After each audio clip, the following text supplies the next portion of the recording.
Star Trek Supplemental. Trekking along.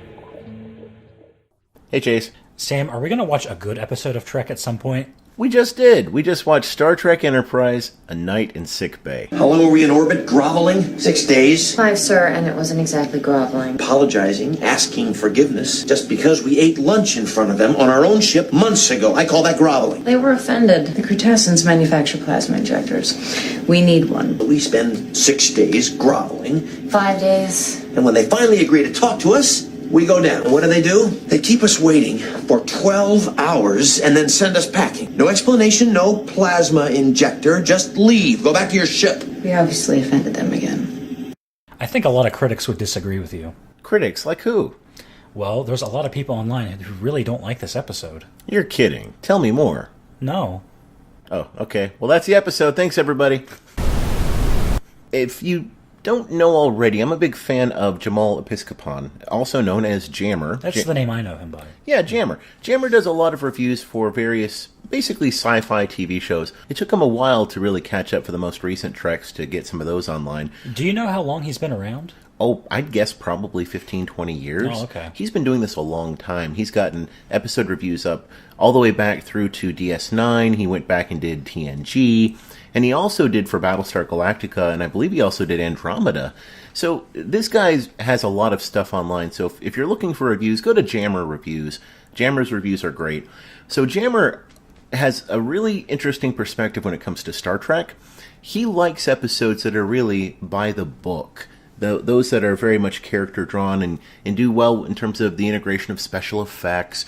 He kind of likes a uniform tone, perhaps? Yeah. And I think that this is true with most critics. There are things that they like, there are things that they don't. And I'm more of an eclectic person when it comes to what I like about Star Trek. I like some of the more serious tonal episodes like TNG, There Are Four Lights. I like that. But I also like the Ferengi episodes of DS9. And I happen to like this episode, A Night in Sickbay, Star Trek Enterprise. Yeah, I think, for me, I think it shows talent in writing that you can capture both of those sentiments in sort of the same medium and have it fit so naturally. So they have episodes which are somewhat silly to distract you from some of the other big things that are going on, which are serious in their implications. Right. They need to have that comic relief. Right. Kind of like how Dumas and the Three Musketeers had Porthos, and Porthos was the comic relief character in that novel. Right. And Porthos is the name of the dog in this episode, which had attempts at comic relief. So the episode opens up with Archer, Hoshi, and T'Pol, to where? Well, they were down on an alien planet. They were dealing with this particular alien race, the Cretaceans, whom they had dealt with before, and they needed an injector for the engine. And at this point, they came down there. They were given delay. When they were finally given an audience, they were there very briefly, and it was the three of them and Archer's dog, Porthos. So they're in the decon room, which is a large blue glowing room where everyone's wearing blue. So they go to these planets, and they don't really know the extent to which microbes or diseases or parasites might be attaching themselves to them or entering their bloodstreams and whatnot. So they have to go into these chambers, like you were saying. Why do they have to put the gel on each other? That's a good question. You'd think that they'd have some sort of device where they could, I don't know, a brush of some sort where they could put it on the back of their neck or something. Do they do scenes like this before this episode and other episodes? They do. In the very first episode, the pilot of Enterprise, there's a scene in which, at that point, it's Trip Tucker and T'Pol putting the gel on each other. And there are other scenes later. It's an interesting character spot. It's like TNG has the spot where they play poker. This is like their poker room almost. So this isn't something that's like shoehorned into the episode to sort of fit with the theme. But so while Hoshi, Archer, and T'Pol are in the decon room, they get a call from Phlox. And Phlox tells them that they're all free to leave except for Porthos, the dog, who's there in the room with them. And so Archer seems very confused, and he's like, wait, why is Porthos in here? Like, why does he have to stay and we can leave? And Phlox, it turns out, says, But I'm afraid I'll need to keep Porthos for a while. What's the problem? He picked up a pathogen of some kind on the surface. Neither decon agent has been effective. What are you going to do? I'm not sure yet. I'll let you know as soon as I've run some tests. Yeah, I'm just surprised they haven't used this before for a plot for a Star Trek episode. And to be honest, there's not really much more to say other than the fact that Archer leaves, and so Porthos is taken to the sickbay, and basically the rest of the episode is Archer wondering whether Porthos is going to make it. Right. Is there really much to say? Yeah, you have a lot of tension between Archer and everyone else, every single character on the show. And specifically one character. That's right. Is this relationship between T'Pol and Archer, does this come out of nowhere for you? Because it came out of nowhere for me. Looking back at the earlier episodes, there are hints at a potential connection or chemistry between the two.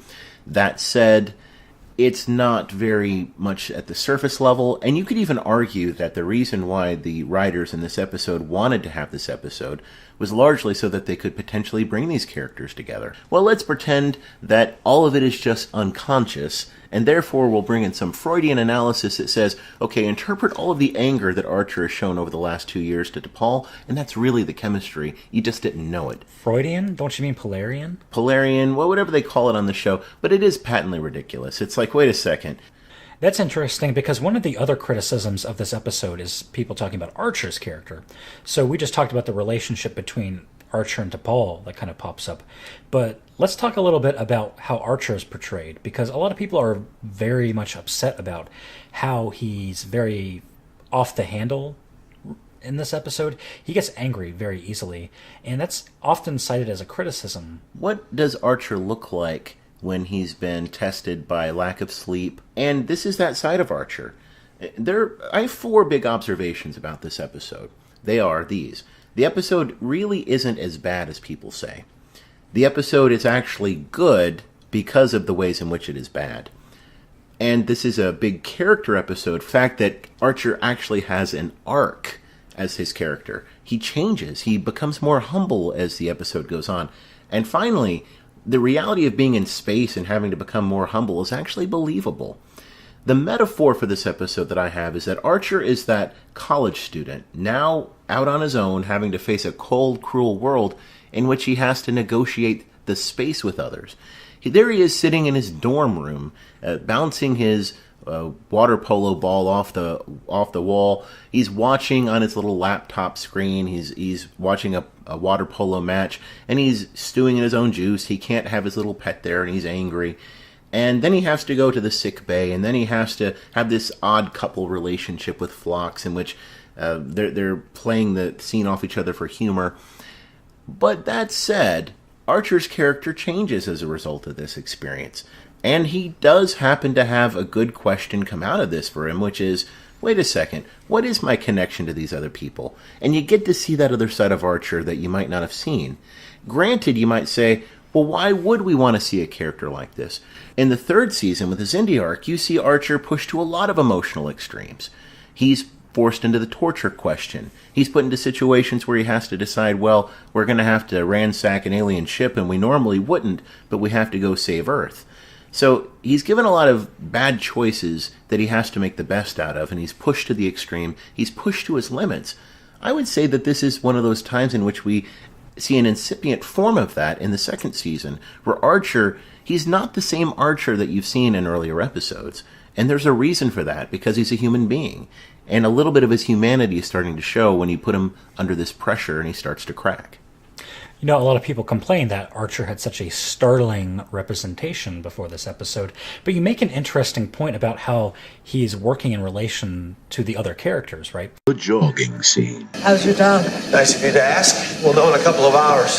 Have you heard from your friends on the surface? Not yet. I guess they haven't finished compiling their list of punishments. They're not interested in punishing you. They only want an appropriate apology. I'm sorry. For what? Just practicing. You shouldn't have brought your dog on a diplomatic mission, especially considering we had previously offended the Cretaceans. They knew we were bringing him. We even sent his genetic specs. They could have asked us to leave him behind. They didn't. Porthos has the right to a little fresh air. You're once again ignoring the consequences of your actions. What's that supposed to mean?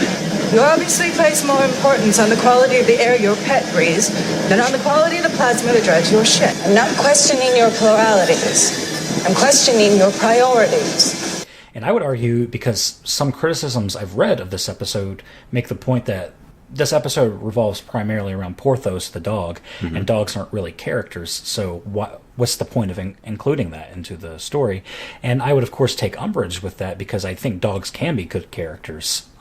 They can have their own arcs. It's something that we can relate to on a human level. And I think that inserting Porthos the dog is a means of Archer exploring aspects of his character that we probably haven't seen before in other episodes. I think it's a very human reaction he has to Porthos being put in the sickbay and whatnot. It's understandable. He doesn't have any logical arguments, and yet that totally makes sense, because if you have ever been in a situation where someone you loved was, in a hospital or being treated, you're not really thinking logically in that moment. You're going to be very emotional, and you're going to have these very visceral reactions to people. Right, and if anything, characters are about the sum of their investments. The sum of their investments. What I mean by that is, if somebody has family, if somebody has a pet, if somebody has an interest, that's who they are as their character. That's what they think about. That's what they care about. And if they care about it, it's likely that the audience can care too. Now, granted, there is a storytelling function that the dog serves. Anytime Archer is in his room with the dog, he has the opportunity to talk to his captain's log and just happen to give some sort of expository dialogue in which he's explaining something, or B, talk to his dog, in which the dog isn't just a sounding board. The dog is responding. The dog is acting insofar as animal actors can do. When it's not a statue. Right. Or a large rubber dog, like in this episode for some of the tank shots. But the dog is actually there, so we can see, in many ways, the personification of emotion on Porthos. And in other episodes, Porthos serves that function as well, especially with T'Pol, and especially in the episode with the character of Sim later, in which they have to make a copy of Trip in order to save the ship during the Season 3 arc. So the dog serves a vital function not just as a plot device, but as an actual character. He's the silent character. And he's as much a character, at least as much as the ship. And the ship plays a vital role in the show. So I think we don't need to write off the dog entirely as a character. Right, and I think that for the dog, in a lot of ways, the crux of his character is largely how Archer imprints himself onto the dog. True. And there's an interesting relationship there, because in terms of, we have to think of Archer differently than I think we have to think of other captains, right? Mm-hmm. So Kirk, I think we've talked about this before. Kirk, in a lot of ways, is very much like a John Wayne in space. And then Picard is what? Like a Barack Obama, basically? Sure, I could see that. Very eloquent, almost like a politician in a lot of ways. Right.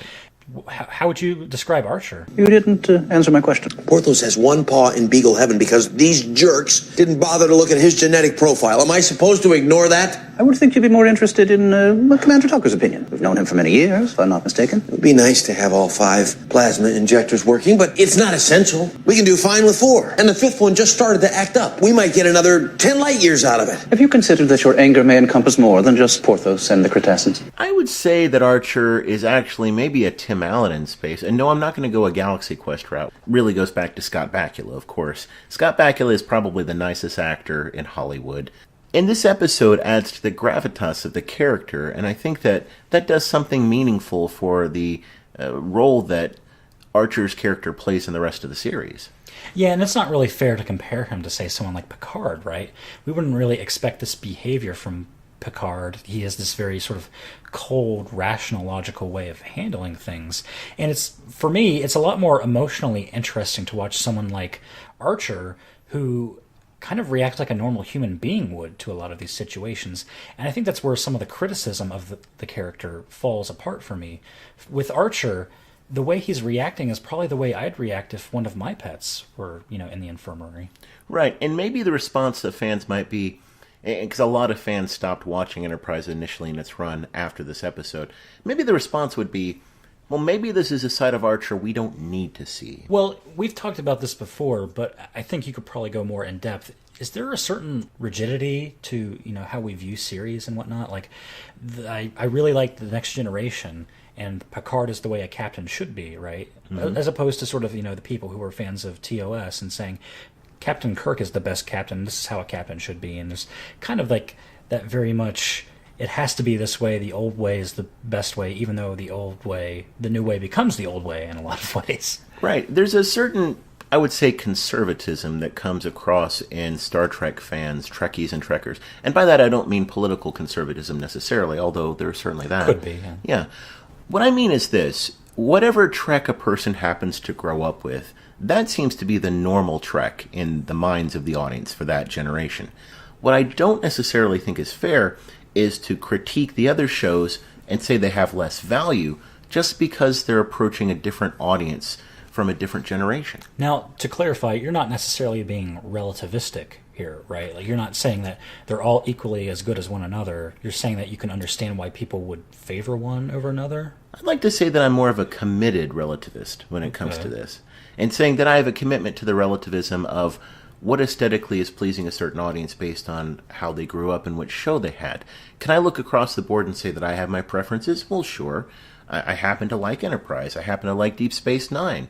I think TNG is probably the best of the series, but following that would be, in my mind at least, a tie between DS9 and Enterprise. Voyager was okay. It's not bad entirely.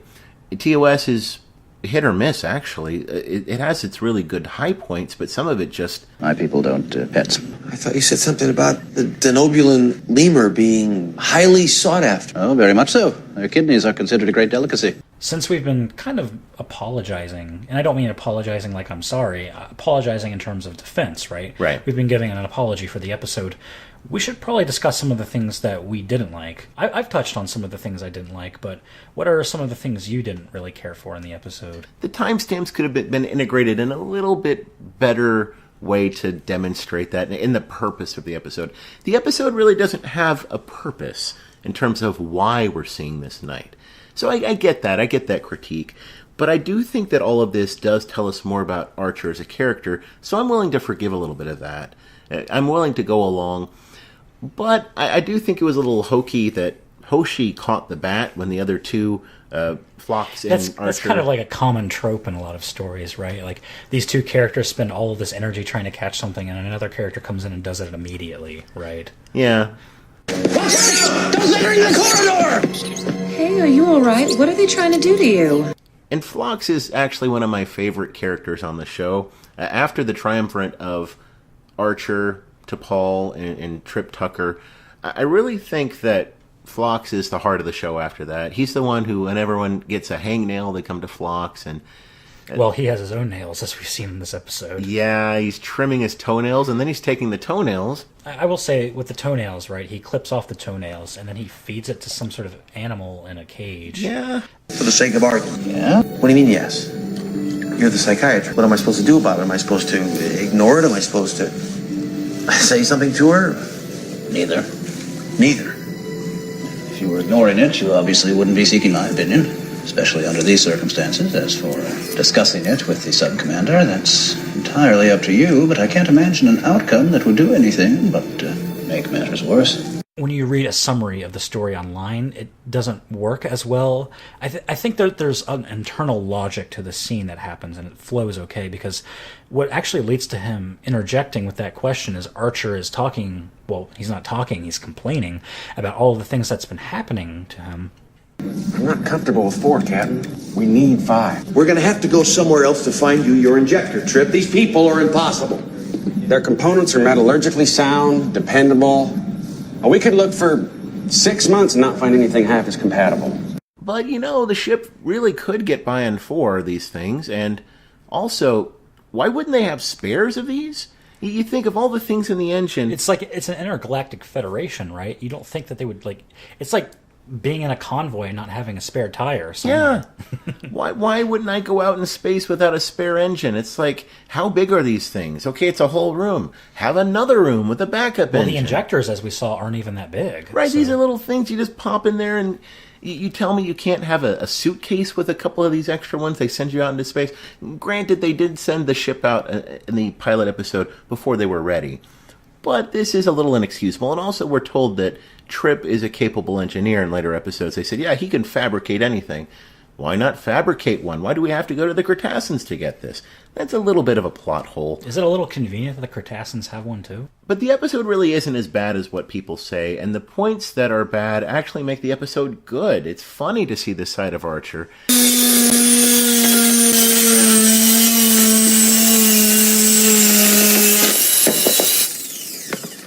Dios taka, sili estus ura, tenbla nikat prana. And it's actually kind of silly to see, I hate to say it this way, the show is actually kind of jabbing their fans a little bit to see what they're willing to put up with. Do we have a chainsaw on board?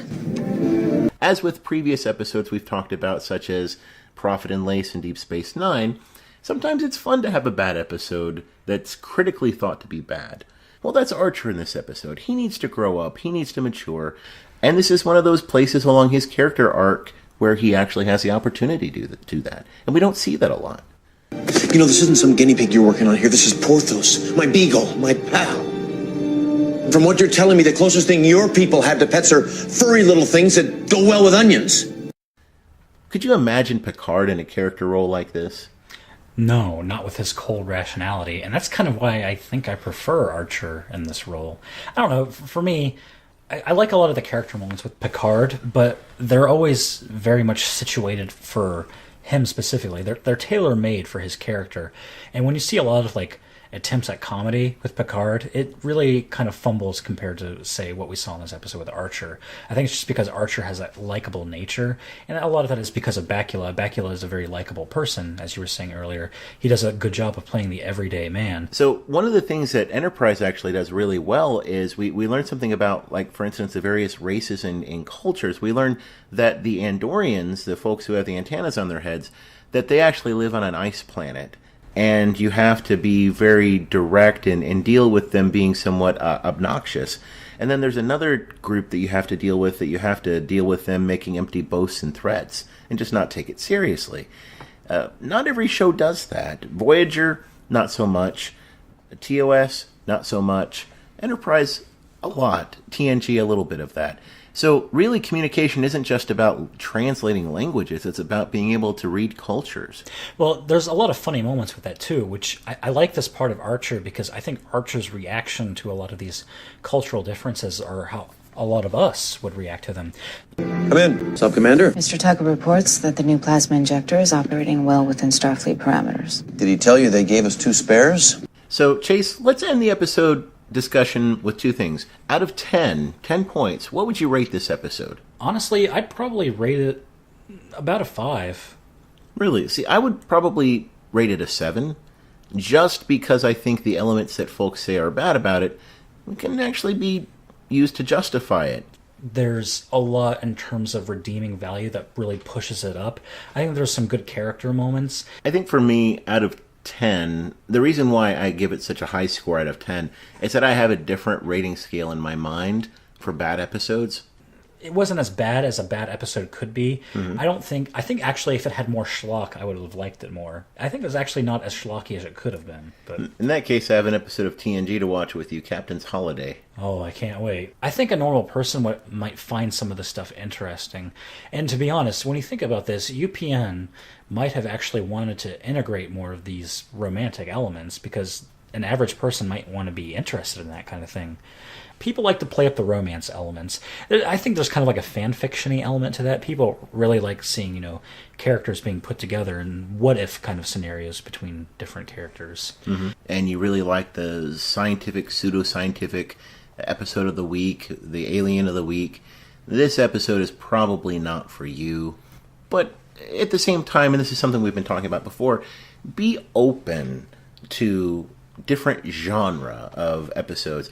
Don't have the same rubric in mind for judging an episode as you would of one genre as another. It's okay to have different types of episodes. I would say that this is kind of a sitcom. In a lot of sitcoms, there's this notion of an elevator episode where it's like the characters get stuck in an elevator and it takes place basically in that one setting, the entire episode. And that's kind of what's happening here. It basically takes place in the sickbay in the entire episode. And then it occasionally moves out and does, the camera moves to what other characters are doing and whatnot. But if you're expecting them to explore a whole bunch of different worlds, this is not the episode for you. It's definitely a ship show. It's a bottle show. It's something that you're just meant to look at it as a curiosity. But there are other episodes where they go out and they try new things and they do new things. Those are good. Those are great. But this is one of those where if you like it in one setting and you like to see a different dimension of the characters, then this is right up your alley. Sam, as we're concluding, I've heard a lot of people talk about this episode of Star Trek. Mm-hmm. I think it's called Threshold or something like that. Have you heard of it? Oh, you're talking about Threshold and Voyager. Oh. I have not seen that. Again, I haven't seen a lot of Voyager, so are you suggesting we should watch this next? All right, everyone. From Chase and I, thanks again for listening. This is Sam. This is Chase. Star Trek Supplemental. Trekking along. Do we have a chainsaw on board?